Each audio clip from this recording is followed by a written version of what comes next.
Nah, don't make it 10-minute timeout. Bam, like perk. Y'all cooking with the 10-minute action? No, it's gotta be a perk. And again, SH, check your left eye. SH, check your left eye.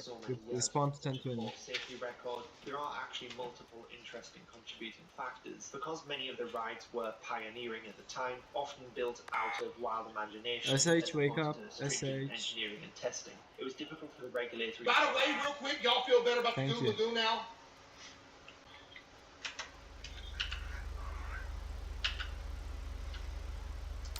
The fact that so many people are still saying no is unreal. Goob Lagoon's safety isn't even comparable to this.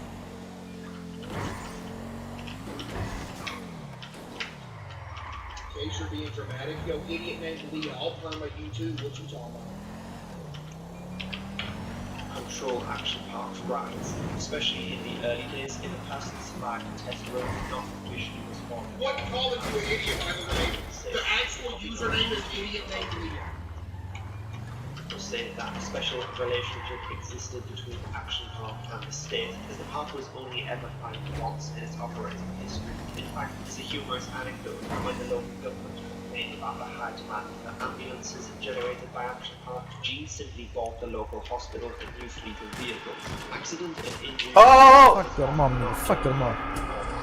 But in cases where a claimant sought injury, the park's legal attack viciously fights tooth and nail. It's like I'm almost completely real in this. This is unreal.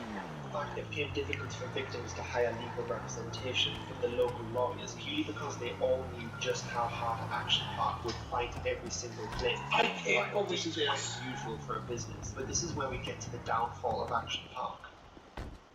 Action Park wasn't forced closed, it actually went bankrupt. GAR simply couldn't contend with paying for everyone who got injured there. As one litigant alleged in the early 1990s, there were over 2,400 active or past litigants who were seeking compensation against GAR. It turned out that the reason Action Park fought so hard to avoid paying was simply because they had no insurance. What? Expensive to insure for rides that have a tendency to maim and kill. So Gene came up with a pretty ingenious solution. He just set up his own fake insurance company called London EN1. EMS, can you please give me a patch? No! EMS, can you please patch me? Yeah, sure. Thank you. Sorry about the guy, man. He's been silenced. He's getting Yeah, access look, now.